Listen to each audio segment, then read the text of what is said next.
जय माता दी दोस्तों, कैसे हैं आप सभी। दोस्तों, हमारे चैनल से जुड़ने के लिए चैनल को सब्सक्राइब कर दें और पास में दिए गए बेल आइकॉन को जरूर प्रेस कर दें। दोस्तों, आज बात कर रहे हैं वृश्चिक राशि। देवगुरु बृहस्पति पूरे 8 साल के लिए अतिचारी अवस्था में आने वाले हैं और इससे पहले देवगुरु बृहस्पति द्वापर युग में जब भगवान श्री कृष्ण पृथ्वी पर थे, उस समय जब महाभारत युद्ध हुआ था, तब भी बृहस्पति अतिचार गति से चल रहे थे। तो बृहस्पति का अतिचार गति से चलना निश्चित तौर पर कुछ गड़बड़ तो है, लेकिन अब हम जानेंगे कि 15 मई 2025 से 18 मार्च 2033 तक देवगुरु बृहस्पति अतिचार गति से चलेंगे। लेकिन साल 2025 में आपके ऊपर वृश्चिक राशि पर अतिचार गति से चलना क्या प्रभाव डालेगा, पहले यह समझ लीजिए कि देवगुरु बृहस्पति का अतिचार गति से चलना क्या होता है। देखिए, देवगुरु बृहस्पति एक राशि से दूसरे राशि में प्रवेश करने में करीब 12 से 13 महीने का वक्त लेते हैं, लेकिन जब अतिचार गति से चलेंगे तो 4 से 5 महीने में ही वह राशि परिवर्तन करेंगे, यानी उनकी गति बढ़ जाएगी, स्पीड बढ़ जाएगी। तो अतिचार स्थिति में देवगुरु का आना आपकी लाइफ पर कितना प्रभाव डालने वाला है, यही हम जानेंगे। तो वीडियो के अंत तक बने रहिए और यह प्रेडिक्शन चंद्र राशि पर आधारित है। दोस्तों, देवगुरु बृहस्पति अतिचारिक अवस्था में देवगुरु को आना, जो ईश्वर देवताओं के गुरु है, आपके लिए अच्छा रहेगा। वैसे तो 15 मई को देवगुरु बृहस्पति सप्तम भाव यानी कि वृषभ राशि में निकलकर मित्र की राशि बुध की राशि यानी कि मिथुन राशि में प्रवेश करेंगे। तो वृश्चिक राशि वालों, अष्टम भाव में देवगुरु बृहस्पति आएंगे। मोक्ष त्रिकोण का स्थान है। देवगुरु बृहस्पति और केतु दोनों ही मोक्ष देने वाले ग्रह हैं, जबकि अष्टम भाव में कोई अनुकूल स्थिति नहीं होगी। लेकिन मोक्ष त्रिकोण राशि पर गुरु का आना इनकी दृष्टियों में, क्योंकि इनकी दृष्टि अमृत के समान होती है, गंगा जल के समान पवित्र होती है, तो देवगुरु बृहस्पति की दृष्टि आपको सुपरिणाम देगी।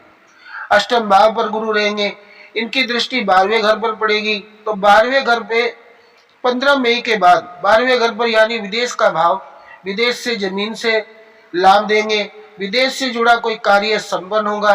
इंपोर्ट एक्सपोर्ट के कारोबारी हैं तो बढ़िया है। पढ़ाई के लिए विदेश जाना चाहते हैं, जॉब के लिए जाना चाहते हैं, विदेश घूमने जाना चाहते हैं, तो 4-5 महीने आपके लिए शुभ रहेंगे। तो देवगुरु बृहस्पति का अतिचार गति होने से यह यदि आप कोई प्लान बनाना चाहते हैं, प्लान भी आपके बनेंगे और कोई भी मेडिकल इश्यू थे उस पर आपका बहुत हद तक कंट्रोल होगा, यानी हानियां कम होने लगेगी। तो बृहस्पति जहां बैठते हैं उस घर का नाश करते हैं। अब अष्टम भाव में बैठकर क्या ही नाश कर लेंगे, लेकिन उनकी दृष्टि जरूर आपको शुभ फल देगी। अब देखिए, उनकी दृष्टि आपके चतुर्थ भाव पर, अब चतुर्थ भाव नवम दृष्टि रहेगी। तो ऐसे में जमीन, प्रॉपर्टी, वाहन और माँ का भाव है। तो देवगुरु बृहस्पति आपको भूमि, भवन, वाहन का सुख देंगे, प्रॉपर्टी का सुख देंगे। चतुर्थ भाव पर दृष्टि देकर प्रॉपर्टी का विस्तार करेंगे और माँ का साथ मिलेगा। कोई एग्रीमेंट आपने किया है तो अगर कोई गलती थी तो उसका खामियाजा ना भुगतना पड़े, इसलिए पहले से सतर्क रहिएगा। किसी भी तरह की लापरवाही सही नहीं है। किसी पर आंखें बंद करके भरोसा इस पीरियड में मत कीजिएगा। तो हर समय हर तरफ नजरें बनाए रखें। 18 अक्टूबर तक देवगुरु आपके अष्टम भाव में, 18 अक्टूबर से लेकर 5 दिसंबर तक आपके नवम भाव में यानी कि कर्क राशि में प्रवेश करेंगे। तो भाग्य के घर में जब आएंगे तो एक तरह से आपके लिए योग कारक ग्रह और पंचम के स्वामी हो गए, त्रिकोण के मालिक। तो ऐसे में क्या होगा, बहुत शुभ स्थिति होगी, बहुत सुनहरा अवसर मिलेगा, किस्मत का पूरा साथ मिलेगा, पिता से जुड़ी हुई परेशानी आपकी समाप्त हो जाएगी, उच्च अधिकारी सीनियर्स का सपोर्ट मिलेगा, सबके साथ रिश्ता बढ़िया होगा। आपके शिक्षा के मामलों में बढ़िया जगह, बढ़िया कॉलेज में एडमिशन लेंगे। पढ़ाई लिखाई को लेकर बहुत अच्छा वक्त है, आपका अंतर्ज्ञान बढ़ेगा। धार्मिक यात्रा वगैरह भी इस पीरियड में आप संपन्न करेंगे। तो 2 महीने का जो वक्त रहेगा, देवगुरु बृहस्पति फिर आपके लिए अष्टम भाव में आ जाएंगे 5 दिसंबर को। अब देखिए, देवगुरु जब 5 दिसंबर को अष्टम भाव में आएंगे तो 6 जून 2026 तक रहेंगे। फिर से अष्टम में यहाँ पर अब अनुकूल स्थिति फिर से शुरू हो जाएगी, यानी अष्टम भाव में जो हमने आपको बताया कुछ चीजों को फिर से मैनेज करके चलिएगा। देवगुरु बृहस्पति सुख की स्थिति आपके लिए पैदा कर रहे हैं, बिजनेस की उन्नति होगी। सातवीं दृष्टि धन भाव पर है तो धन के दायरे बढ़ेंगे।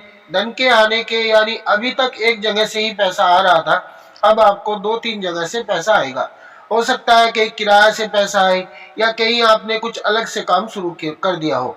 जीवन साथी के माध्यम से पैसा मिल सकता है, बच्चों के माध्यम से पैसा मिल सकता है, किसी भी तरह से या पैतृक संपत्ति प्राप्त हो सकती है। तो यह चीजें होंगी। तो 12 साल के लिए देवगुरु बृहस्पति अष्टम भाव को छोड़ेंगे तो यह समय होगा कि आपके लिए 6 जून 2026 को यहाँ पर भाग्य भाव में एक अच्छी स्थिति बनी रहेगी। तो दोस्तों, अगर आपको हमारे द्वारा दी गई जानकारी अच्छी लगी है तो हमारे चैनल को सब्सक्राइब कर दें और वीडियो को लाइक व शेयर करना बिल्कुल ना भूलें। धन्यवाद।